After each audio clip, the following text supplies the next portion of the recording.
Okay, we're live, and we'll give people a minute or so to tune in the viewing audience. So we'll get set before we break into our introductions and things. Collect our notes and take a deep breath. Sounds fun. I see Dan's practicing with sharing his screen a little bit. It's a great title screen. Mm-hmm. I'm role playing the game of doing a presentation on Google Hangouts. Okay, well I have exactly 11:59 and 59 seconds. So with that, welcome everyone to UAF eLearning Hangout on Air. Today we're going to be talking about gaming, and specifically within that very large umbrella context of gaming education, role play, which is often not very game-like in practice. With me today are a couple of other instructional designers from the UAF design team, Dan LaSota and Sean Holland.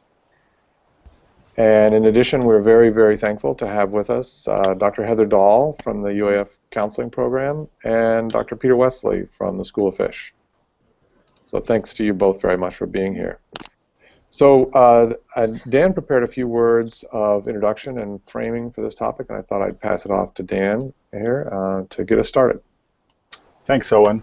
I always like to think of why you want to do something in the first place before you learn the practicalities or how to do it. And so gaming or role play, I think many of us on the panel kind of view it as one and the same thing, but there's a few things that it solves or problems that it addresses. A lot of times instructors are going to be looking for ways that they can tighten the feedback loop in their classroom between the time that students do something, that they can get feedback to it, and they can share that burden with the rest of the class. That kind of instant assessment and feedback is one of the inherent things about gaming and role play. It also addresses sometimes a lack of motivation. It also addresses situations where it's hard for students to get some empathy, either for historical figures or the kinds of decisions a person would have to do in a particular scenario. It also gives, its role playing is a really, I think its big strength is it gives students or the actors in the role play a really good way to directly apply any kind of knowledge that they've gained into a situation, and that's probably its biggest strength. And of course, if anyone wants to jump in here right now, please do.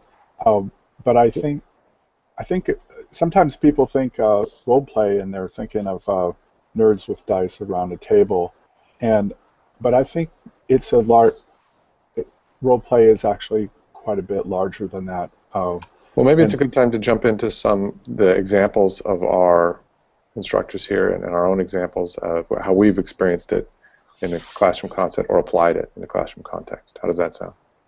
That sounds great. Okay. How about Heather from the counseling program? How do you use role play? Tell us about your experience, both maybe as a practicing student or as an instructor. Yeah, I've used role play quite a bit in across multiple classes. In counseling, it's really important to use role play just for the fact that these are people that are going to be doing very practical applications that will require them to interact with somebody. And before they do that, there's a lot of nerves that come into that. They don't really know what to do. And before they actually jump in with a real client, we like to do role plays in different classes to start to prepare them looking at it from different angles. So just to give an example of where I'm at, I'm teaching using role play in my classes right now is in my foundations and my theories and applications course, which is where they're learning counseling theories. And so in that classroom, we're doing about 10 role plays over the course of the semester, and they're acting out different scenarios within a theory, so a theoretical orientation for the counselor. And then in my career development class, we're using role play to work with different career instruments, such as like the strong interest inventory, where they're learning their interests in counseling, or sorry, their clients are learning about their interests in their careers, and they're doing role play counseling sessions. So we actually do different steps in that class, and they're role playing. And sometimes we're role playing with each other in the class, and other times we're role playing with a person who's being a pretend client that's not related to the class. So that's how I'm using it in my courses right now. I've done role play as a student, where we were practicing general helping skills as a counselor, and that was really helpful too. It's usually done before they're actually doing their practicums or internships in our programs. I'm trying to increase its use in our courses. I think it's only can be helpful. So. Okay, great. About how much percentage-wise would you say of the two courses you mentioned, how much of a percentage of the actual course time are they spending in that activity or course content? Yeah, and that kind of varies in the classes. In the theories and applications class, it's actually a lot more. So in a 3-hour course, we're probably in 80% of the classes, we're doing an hour of those classes is role play. So they're doing a 50-minute role play in each of those classes, which is mimicking what a real counseling session would be. So a real counseling session is 50 minutes. In my career class, it's a little bit less, so it's 5 sessions, and we do 30-minute sessions. And that was just for the sake of the time in that class. And they've already been exposed to the role play experience in the previous class, which they've taken before. They've taken career development, most likely. So we have less time kind of getting used to the role play idea and more time getting into kind of the nitty-gritty of the assessments that they're doing. Mm-hmm. So, but in the spring, I may be, again, increasing those to 50 minutes, just depending on the time I have. So it's quite a bit. Great, thanks. Yeah. So that's sort of one realm of frequent applications, is very applied things. I want to get back to that in a bit, but I want to open up some more examples first. So, Dr. Westley, Peter, tell us about Salmon Society. Sure. So in the spring of 2016, I sort of piloted a class with support from eLearning folks like Dan and Owen. And the crux of the class is sort of based on the premise that salmon, particularly in Alaska, is something that really unites and connects people from all kinds of walks of life. And yet often there's some very contentious issues that arise around salmon, particularly when it comes to access to salmon and who gets the fish and all kinds of things. And if you sort of unpackage and peel away a lot of those issues, at the core, underlying them often is sort of a lack of understanding between groups of where the other sides are coming from. And so it's really easy to sort of villainize or sort of blame sort of the others in a lot of these issues around salmon. And so in Salmon in Society, one of my strategies was to try to use role-playing and sort of narrative sort of experiences for students to try to better understand where different groups were coming from in terms of the decisions they were trying to make, the uncertainty in the decisions they were having to make, the different pressures, the different responsibilities on different groups. Some groups have less power inherently than others, and I wanted them to feel some of those inequities. And I did that in sort of an iterative, across multiple weeks in a laboratory session, having students that were assigned certain roles as sort of stakeholder type groups to have to interact and make decisions based on information and data that I was sort of feeding them through time, and having them interact on a online platform for this sort of role play. So I did this across a couple of weeks. So I guess it was 2 weeks of a 15-week lab. So there was actually not that much time involved, and I'm looking forward to actually spending some more time with it, because actually the first sort of test of it was actually quite successful. And Dan hit on the term empathy, and ultimately that was the goal, was to try to build a little bit of empathy for the students, to try to understand better the pressures facing these different groups that are involved in these contentious salmon issues. And it was nice from eLearning, Marissa, Carl, I think that got Marissa's last name right. That's it. But she wrote up a really nice, she wrote a really nice article that got quite a lot of play beyond University of Alaska too, on sort of the role of role playing and so forth in fisheries. So that felt really good. And while there's definitely things to improve upon, it was a good good first test of hypothesis that this could be a good strategy for using in classes like this. Great. Okay. Well, we're gonna tear that apart some more. But first, I know Dan's got a little bit of experience. We'll open up a couple more categories here of potential role play in the classroom, and then we're going to start talking about some commonalities. But let's go with Dan and talk to us a little about reacting to the past. I will do that, but I want to role play a distracted student because I have something else to say. So I just touch back on my point that a lot of us have done role play in the past, and we might not associate it with that term directly. If you've ever taken a CPR class, there's a dummy on the floor, and it's a low stakes exercise where if you're not pressing, doing chest compressions on the sternum directly, and you might be over a rib, it's okay. It's just a dummy. It's a low stakes environment to apply the knowledge that you've learned in the class in a situation where you get immediate feedback. You can see if the lungs inflate on the dummy, if there's enough blood compression, etc. And I think that's a really important part of role play, whether it's in a counseling session or someone's taking on the role of a fish manager and they're experiencing frustration at not enough data. It's something we've talked about. Something we've talked about before is that often the landscape of all games in the classroom is a sort of a gradient, and your example maybe of the CPR dummy is more on the simulation end. Mm-hmm. It's more applied than something more like counseling, where it's more strictly, interpersonal, literal role play. But anyway, good point. Yeah, there is a spectrum, and we could probably appear all smart and all by delineating. That's the commonality there, and that you're practicing, and you can start over and do it again. Yeah, absolutely. So last spring, I went to South by Southwest EDU in Austin, Texas, and one of my identified top session I wanted to go to was actually a workshop. It was 2 hours long, and I will put the slide up there if you give me a second. It was put on by Mark Carnes from University of Missouri, and some of the people that he has a thing called the Reacting Consortium. And so we went into the exercise that we performed, and we redid the same exercise back in I teach here in Fairbanks, was starving Athens. And it was 450 BC, and we played the roles of various historical figures in Athens at the time when it was under siege by Sparta and its allies.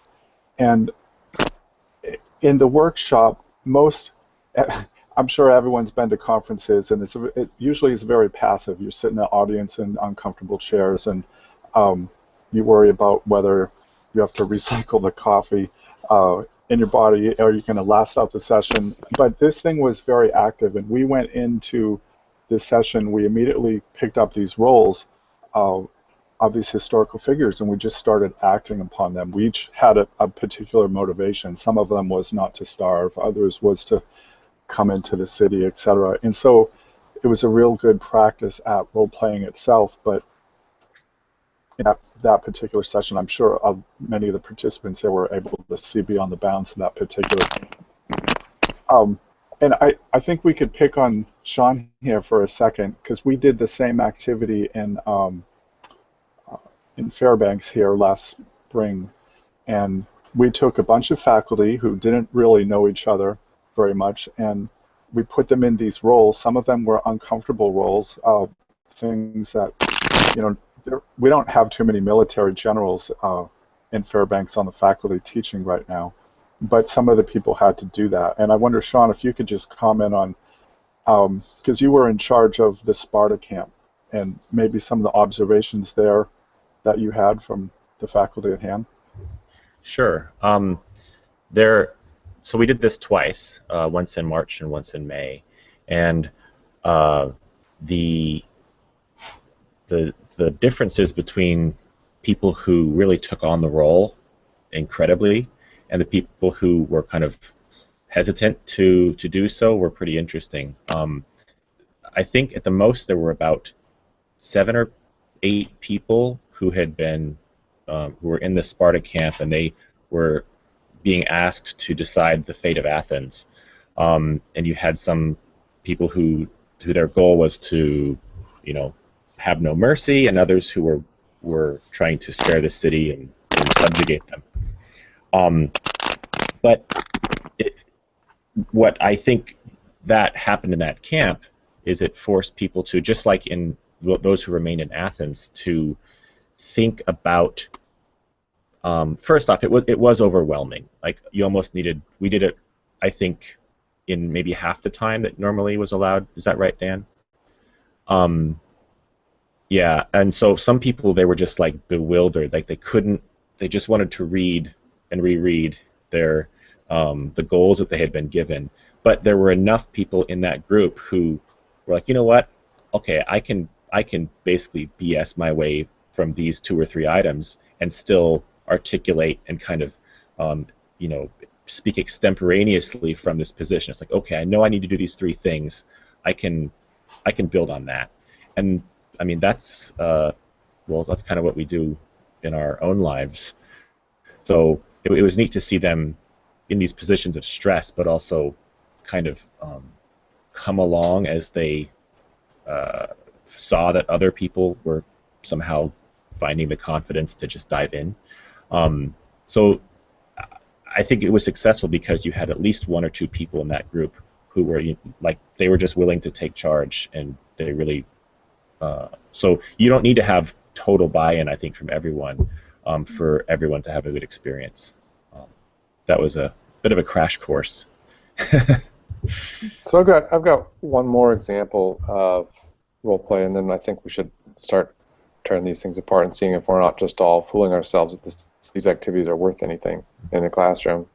And mine is as a student. I experienced as a senior. I was in wildlife biology at Colorado State, and the senior course that everybody dreaded was this course. It was Wildlife 495, Wildlife Management.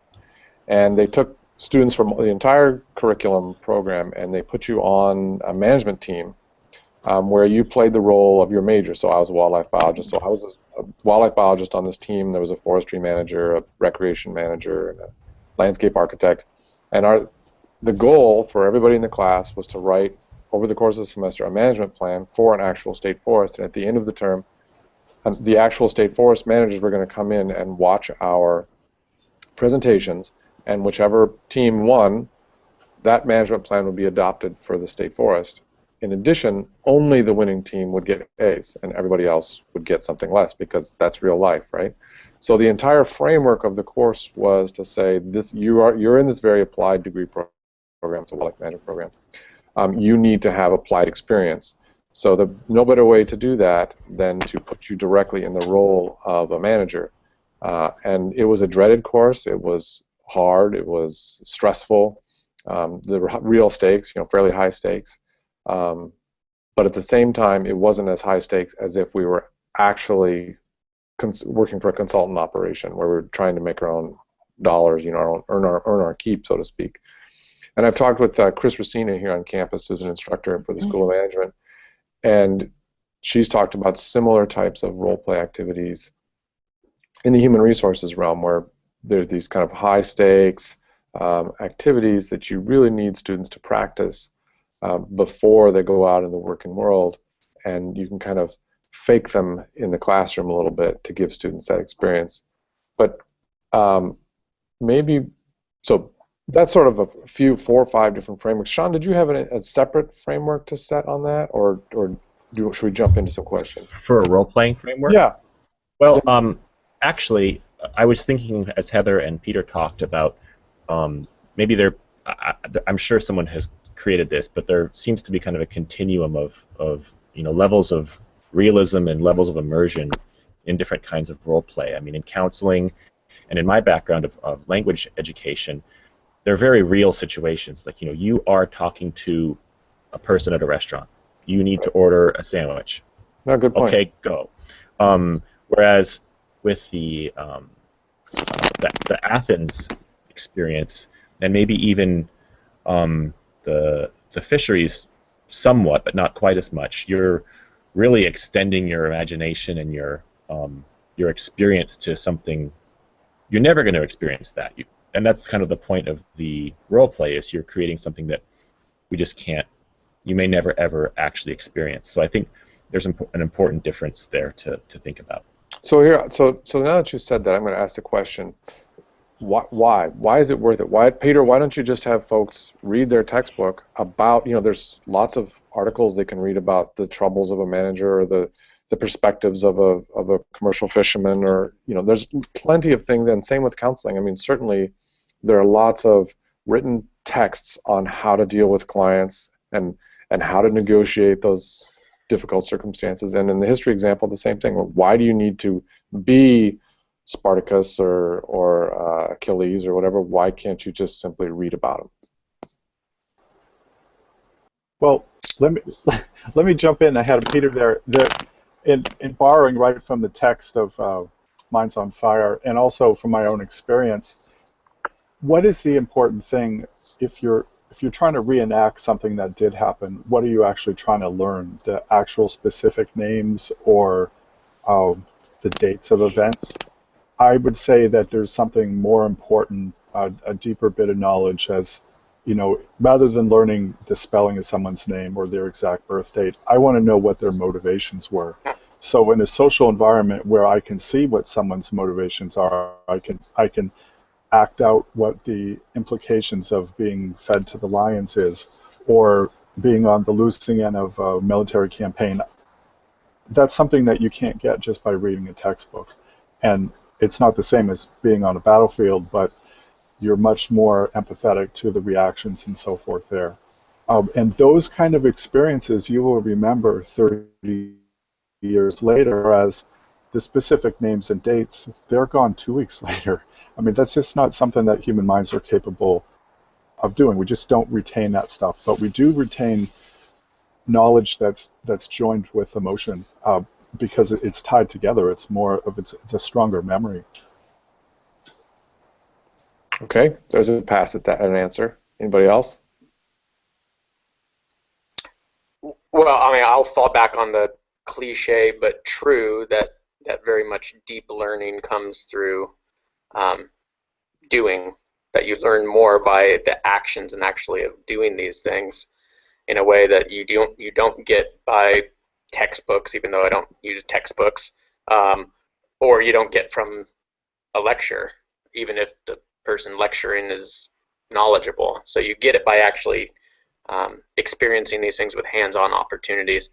I think the other reason that I explored some of these things is because one of the things I hear over and over from our students in fisheries is that they are clamoring for more opportunities for hands-on lab, real-life experiential type learning. I mean, the students want this, despite the fact that it sometimes can be uncomfortable and they're not sure exactly what they're supposed to be doing, and that's maybe part of the point with some of these things. So it was both. I truly think that this was a strategy for deeper understanding through doing, and sort of meeting a need or a desire in our student body. Great. And that desire relates to, do you think, is that a workplace, like they want these skills so that they're more is it a workplace related thing, or is it a desire because it's more fun or more engaging? Where's the motive desire there? I mean, I think, fisheries, I mean, why do most people get into fisheries? Is it primarily still, and it's a good thing. Yeah, I mean, that they liked mucking about in the stream, and they like the critters, and they like being outside. They like hands-on doing something. And so it's really easy to lose a lot of students in a program where that desire can easily get squashed by the true realization that very quickly fisheries becomes calculus equations and high-end statistics, which is true. But there's still the reality that underlying all that, there's still people out there counting fish and doing these things and having to make these decisions based on the numbers as they come in. And so I'll leave it there. Okay. Yeah. All right. I see Heather's been nodding a lot purposefully, so I'm going to pass it to Heather. I think she may hopefully have Yeah, I mean, we have a very hands-on program. So, they're going to get that practicum and internship student experience where they're actually going to be seeing real clients with real issues that need to be worked on in counseling. And so when I came into this program, one thing that I noticed was that they seemed to jump into their practicum experience pretty fast and may not have had some of those foundational tools that I had in my master's program, where I saw as a doctoral student with the master's students that I was teaching. And so I proposed this new model of adding more role plays into the classroom. And what's been nice is I really see it from that developmental model with counselors, is they're really progressing, and the earlier they can start having those experiences, the better it's going to be as they go through, and the more enriched experiences they're going to get when they're seeing those clients. And there's a confidence factor, and there's also an experiential factor that comes into play for me. So when Theories is one of the first classes that they're going to have as a counselor in our master's program, and our program's about 3 years long if you're going full-time. And so that really gives 3 years of framework, whereas before they're getting maybe a year and a half of experiential learning. And so for me, one of the nice things is to actually have seen kind of that progress since I started it in the fall, and they had that more enhanced role play. They've seen a difference in these skills when they're going into practicum. And so we've seen an increased experience from the students, and experience or increased knowledge from the students. And so they're not just falling into practicum and being like, what am I doing here? But they actually know, okay, that's what it feels like to sit with a client. And oh yeah, I know what empathy means, and I know how to reflect a feeling to a client, and I know what that means now. It's not this concept I learned in a book and now I have to apply it with a real client that needs help now. I had that practice with 10 sessions with a role play client. So one of the things, it seems like all three of you have hit upon, Peter, you said deeper understandings, and Dan, you talked a little bit about sort of that connection, the human connection, and Heather, you're going in that same direction, that there's some sort of different type of understanding that is achieved based on these activities than you get from reading and consuming literature. We have a question from a viewer here, and I'm going to respond to that, or ask you folks to respond to it. The question is, how much emphasis do you put on sharing the point of the role-playing before and the debriefs after? I've read some research indicates underemphasis on these two areas can lead to less than desirable results. In other words, are you talking to the students? Are you setting the context for sharing the point before and after, and then debriefing thoroughly, so they're just kind of pushing on those learning outcomes? Thoughts? Yeah, I think reflection afterwards is a really important part of the process. And you will find, if you do any sort of activity like this in a classroom, that students are burning to talk about it. They're not. You're going to get steamrolled if you try and keep them from talking about it. I mean, you just went through this experience with everyone, and it shifts from just one teacher in the classroom or one source of knowledge, like, the holy textbook, and it shifts to 20 or 30 teachers. And so everyone has this thing that they went through together, and they want to talk about it. But the reflection part is really important, because in someone's role, they might think that someone else they did something absolutely wrong, and during the game or the role play, there wasn't an opportunity to directly criticize that person. Afterwards, there is. Or people think, maybe they didn't, if it's sort of a competitive role play, maybe they didn't get the outcome that they were striving for, and that's like almost the best thing that you want to have happen. And so that whoever asked that question, it's good to put things into context. And what the point of it is, I think your students, depending upon how it's set up, they will naturally, they're going to get the point by seeing it. If they don't get the outcome, though, that's almost perfect, because in reflection, they're going to ask themselves over and over again. It's like you lose a football game. I messed up that passing play. What could I have done differently? And instead of just seeing a red mark on a paper, you have that memory, and you're going to play it over in your head over and over again. And talking with your peers is that's where the real learning, I think, is going to come to play. Can I just? Yeah. Yeah. I think that the questions, the two parts of the question, the sort of why are we doing this at the beginning, and the why did we do this at the end. I know that Dan, when you introduced and debriefed on the two Athens sessions earlier this year, I think it was immediately apparent, like there were light bulbs going on in people's heads at the end, because a lot of them felt like they had failed or that they never really knew what they were doing. And when you asked some questions about, like what did you take away from that? What do you remember everyone's names? Do you remember the dates that this was happening? Well, do you remember, how you felt? Do you remember how, getting angry at someone else or being frustrated by a situation?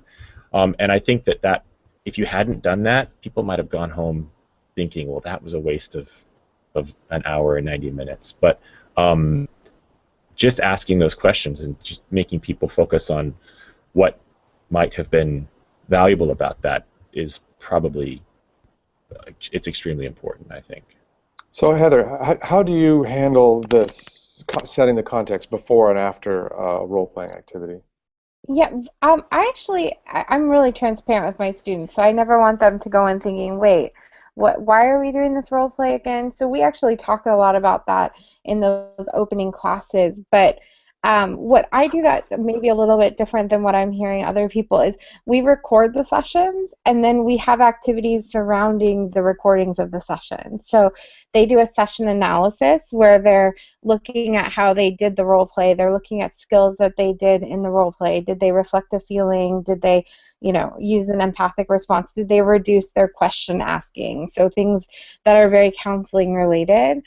We also do session analysis observation forms, so we switch the recordings with other students, and then other students are watching your recording and giving you feedback. That's really interesting. So you actually, yeah. not only is the role play event experiential for the people who participate, but then you use it analytically for other people to go back and look at. Yeah, it's a really immersive experience in these classes, and I think that's what really has the students kind of take something with them.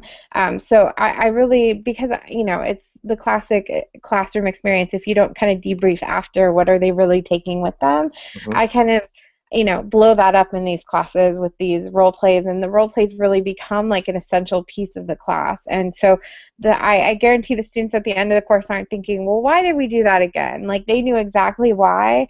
And I've heard from students a couple of semesters down, oh, wow, we did that then, so when I got to practicum, I was much more self-aware when I was, watching a videotape of my session with a client or something. So I really try to have them start having that self-awareness piece, which is so important, but also getting that pure observational piece, which they really like. Yeah, you're really maximizing a couple different levels of value there. That's great. Peter, I know that you did some debriefing afterwards. I'm curious to hear some sort of, how did that go?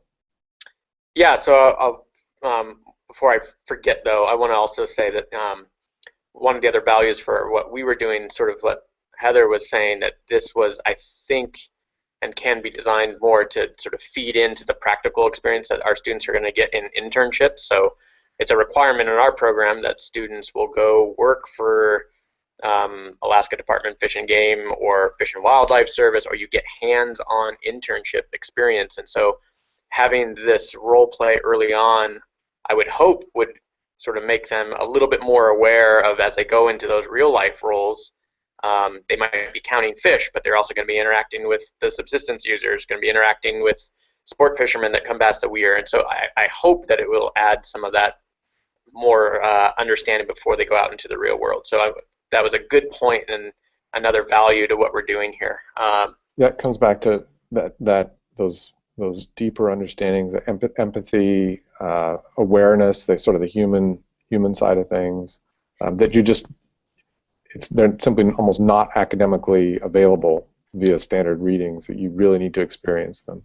That's true, and yet this is a safe, quasi-controlled, I mean, sort of that idea of this is the dummy experiment, you know, that you're pushing on the dummy and there's not as much high stakes. And so we'll go through some of these motions and sort of explore some of this before you go out in the real world and you're on the weir and are potentially face-to-face with a intoxicated, angry, personal use fisherman that wants more fish and not really understand why they're so angry at why you allowed the commercial fishermen to catch all the fish, in their opinion.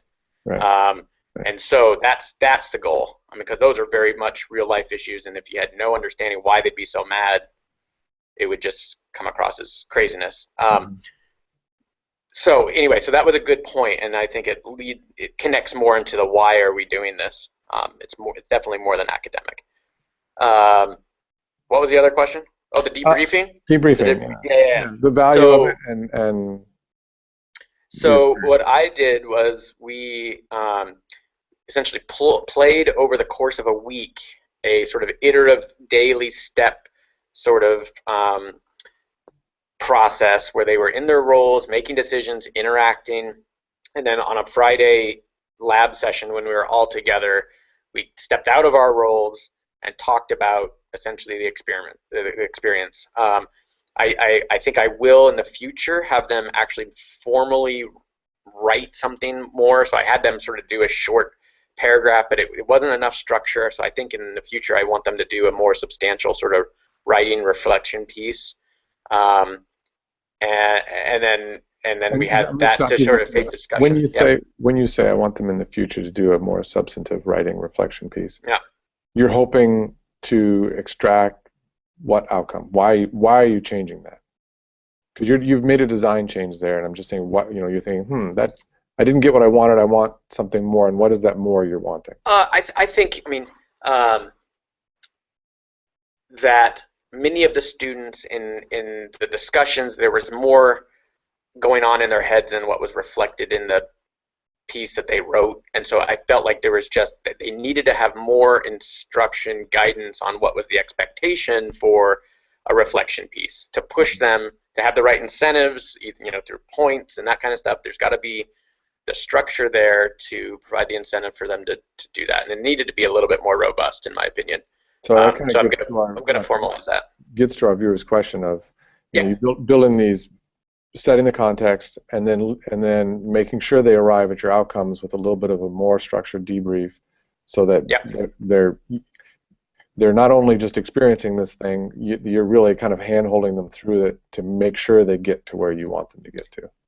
Correct. And there was, at the end of each week of play, we had a discussion section. It was just interesting for some students that were in certain roles that I mentioned, that they were in a role that, because of the way the system was set up, they had less power than other groups. So the managers who's making decisions of whether groups get to fish or not inherently has more power than a sport fisherman, that their role was someone who had decided to come to Alaska 3 years ago, had saved up their money, they came. What are they going to do? They're going to come. And so it was frustrating for that person. She's like, well, what am I supposed to do? What am I supposed to say? And it's like, yeah, exactly. That's exactly the point. And so that was a hard thing, but we had to get to it through discussion. That was otherwise would have been missed. Yeah. So I think it's not just a nice thing to do, tag on at the end. It's an inherent part of this that you've got to be able to discuss and debrief. I wanted to touch on two things, because I've spoken both with Heather and Peter about this, but part of the successful role play activity is any sort of role play is a suspension of disbelief. The immersion into what you're doing, and Heather, you conduct these interviews in a room very much like there would be at a counseling center, and Peter, you conducted some of your management sessions. You actually did that online. Correct. And the manager would release things that look like memorandum from the State Department of Fish and Game, and the same kind of lag of like, well, we'll see you tomorrow after we get some more. So that you try and mimic as close as possible the circumstances that you're actually trying to role play. It's sort of like sailing close to the wind, which you want to get as close as you can to the real thing, to the full, without going too far and flipping over. And that's a great point, Dan, and it leads me to sort of the next question is, how close is close enough for what your purposes are? And if you could, pie in the sky sort of moment, what would your ultimate role-playing experience look like for your students, and is there anything you could do to get closer? I'd like to hear from one of our two guest faculty first. I can definitely speak to what I would like. Okay, great. My dream that I'm still trying to fulfill, one of the main issues we've had is with the role play clients. So the first time I taught the course, we used abnormal psych students who were required to come for one of their class projects. So they were motivated extrinsically only and weren't really sure on how to engage, had a hard time pretending to be this role play client. The second time when we taught this summer, we couldn't get enough volunteers, so we did the students were role-playing with each other as the client and the role-play person, so that actually increased their time a little bit, which was actually nice. There was a lot more buy-in than I expected. In previous classes when I've done that, there hasn't been a lot of peer-to-peer buy-in. My dream would to be have like drama students come in and act out as the role-play client, because that is by far the most difficult part of it, is getting a realistic client. So that's something, and it's on my to-do list every semester. So that's what Dan's talking about when he talks about suspension of disbelief. You'd like to have this great, someone walk in who's literally a wreck, and they have to try and help them. Yeah. And not a wreck because they're doing a role play, and that's something, right? And that was the issue in our first semester, was the role play clients were just as nervous as the role play students, and not like, coming into counseling nervous. They were, I have to stop doing this role play right now because I don't know what me as client Alex would talk about this. And so we had to work a lot in that. Whereas if we had someone that was a drama student that really wanted to jump into that role of Alex, the client, that wouldn't be as much of an issue, and we could focus more on the counselor part. Cool. Yep. Okay, Peter, what do you got? Yeah, well, that just hit on an interesting thing that I know a lot of students, well, there's not that many people in my class, but several of them really struggled with was, okay, so I know my role, I've got my background, I understand what you gave me as my role, but then do I figure out what I would do as my own real identity in that role? So what is the interface between myself and that role in terms of making the decisions? And so for some students, that was just absolutely debilitating, that they sort of just crumbled and didn't know how to continue. I mean, that was what Heather just said, is like, I got to stop. I can't do this anymore. And some students just, suspended disbelief and said, hell with it, I'm going to run with it. And it is an interesting, almost warrants its own research, or maybe it's obvious, but, what is it about some students that are willing to jump in? And what is it about some students that are so nervous, and what can you do in the classroom to push the needle towards people diving in? And so, is it the incentives? Is it making it safe? Is it making it something else, and is an environment that students feel comfortable jumping in? I think it's all of those things, yeah. And it could be also the repetition too. If you only do one role play activity in your entire semester, say, it's not going to be as good as if you do a series of them. So the seventh time you do that management exercise, people it's okay to go ahead and make up policy and see how it flies. And Heather, you might comment on, do your students get better as you do these exercises through the semester, and they get past the nervousness at all as things go along? I'll say yes, and it depends. So yes, in general they do, but some have a difficulty throughout, and it really doesn't change.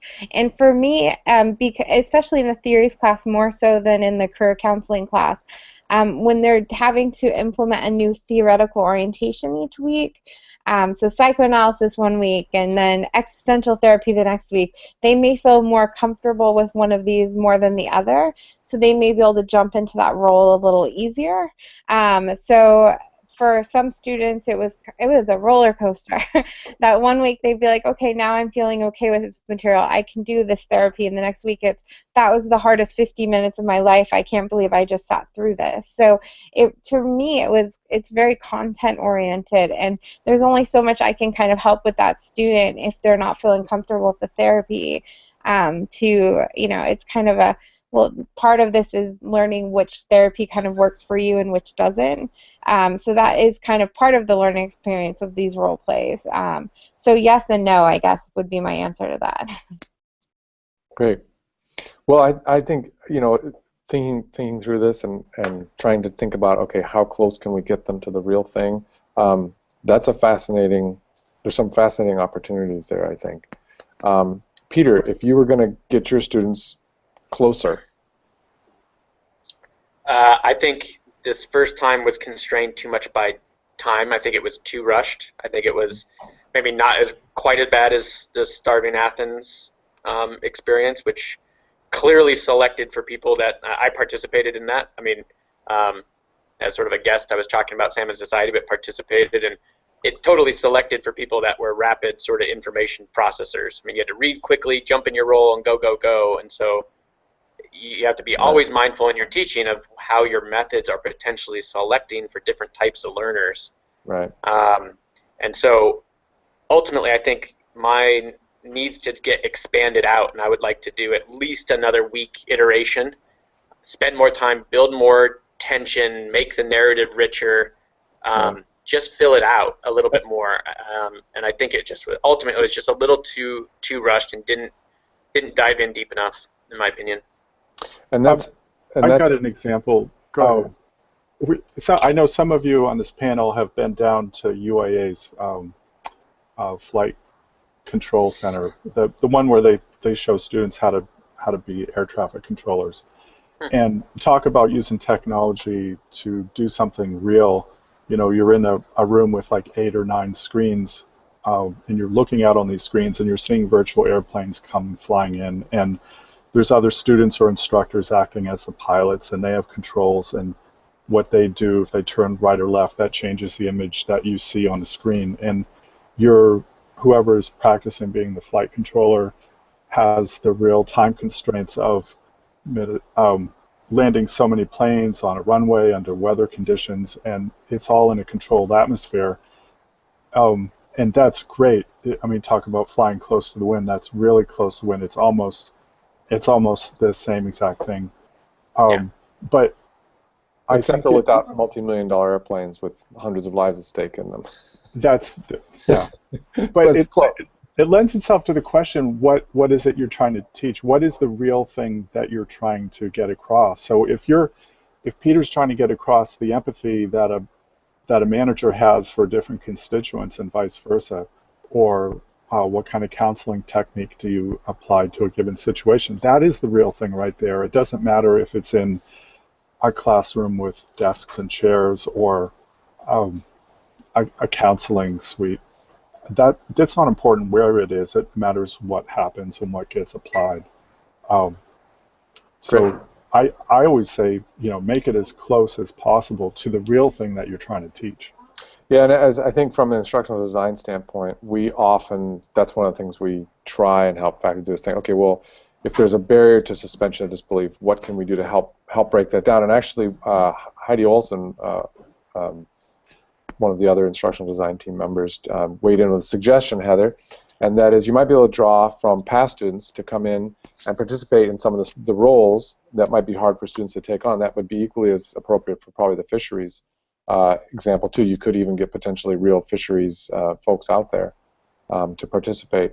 It'd be interesting if you could blend some of those boundaries between either professionals or other students to make the experience more rich.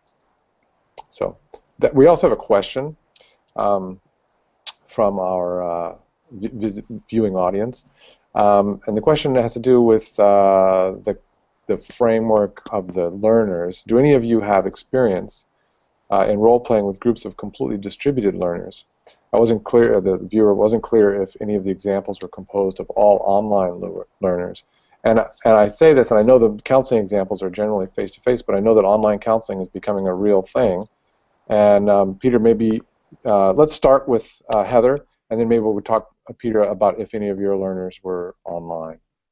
Yeah, we actually have a completely kind of all of our classes except for two take place distance or in person. So in all of my classes that I do role plays, I would say about half the class is distance. Mm-hmm. And so one of the ways that we've kind of counteracted that or worked with that is they do their sessions distance. And I know I talked to Owen about this a little bit, and the last time that we met about the difficulties surrounding that. But with the clients would come into our counseling center, for example, and meet with our students over Google Hangout or Blackboard Collaborate.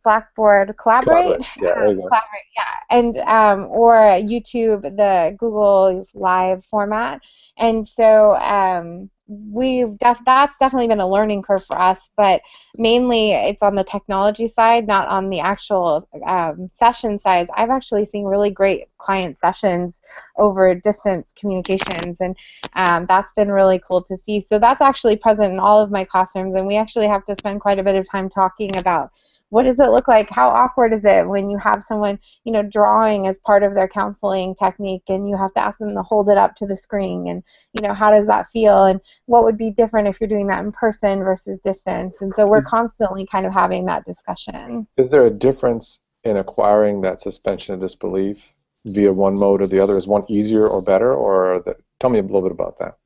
No, I think that's a good question. I think when you can be at home, there's a level of comfort that you have, and most of my people in my classes are either at home or in a school setting where they're able to connect in their classroom, so there's that level of comfort.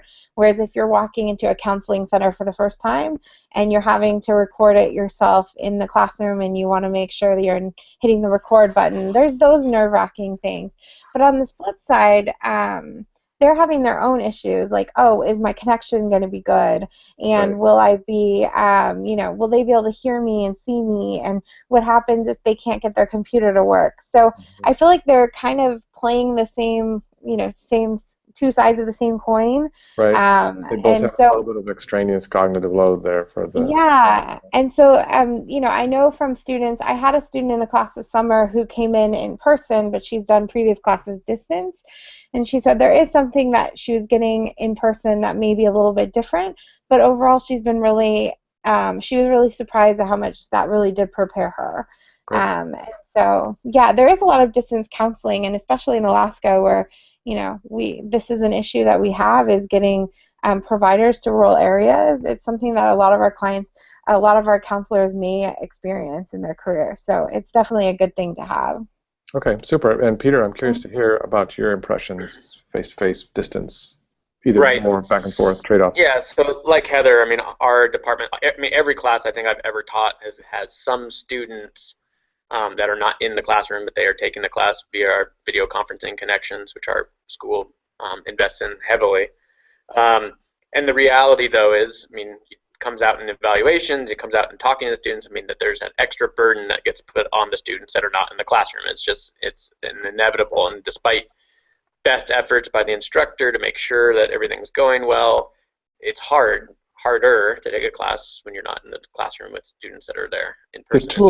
Go ahead. So for the narrative role-playing game for my class, being mindful of that, I did have a student that was not with us in Fairbanks on Fridays at that time. I mean, so that was a purposeful decision to put everyone on the same playing field and to essentially go online to an online platform for our narrative game, and then come back together when we could all be connected at the real time and discuss and debrief together. So that was a purposeful strategy.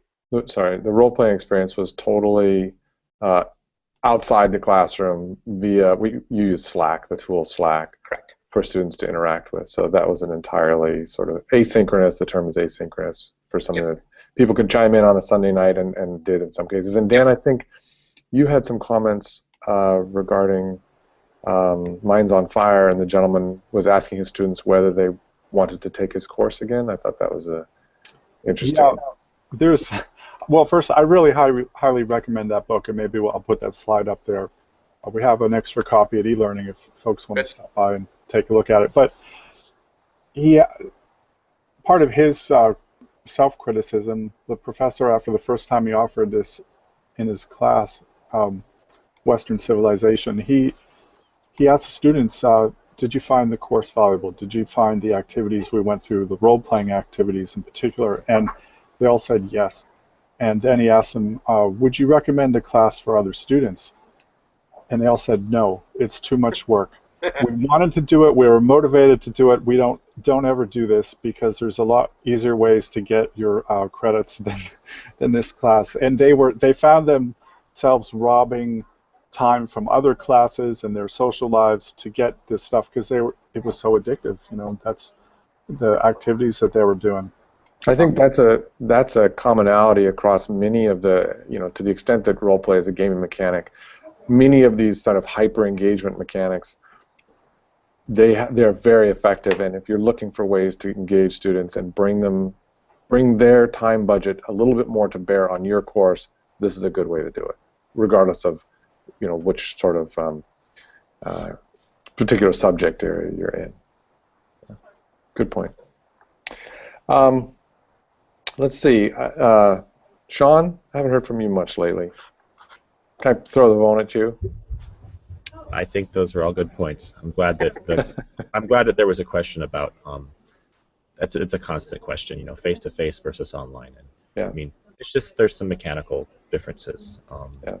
That's all. I think I would say that the asynchronous nature of online lends itself very well to deep discussion-based role play. Whether it's a history one would be a fantastic. People give a lot of opportunity to think about their responses. Or like turn-based role play. I think that maybe the Athens one could be applied in that way because you have these cycles.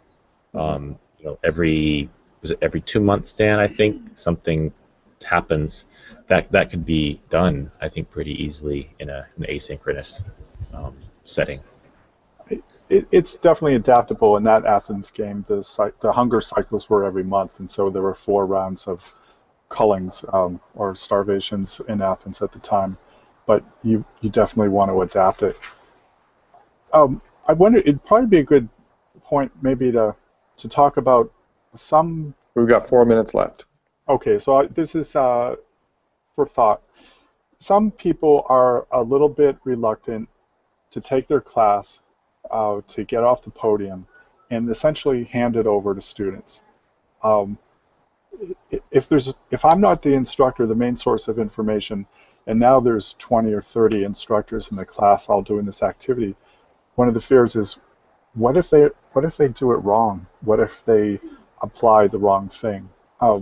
And so that's a real concern, but I think all you have to do is go and see such an activity, and the answer lies in the fact that there's 30 other people that the average, they're going to know that something went wrong, and it just explodes into conversation, and it becomes a teaching moment. I think that's the short answer to that pointed question there.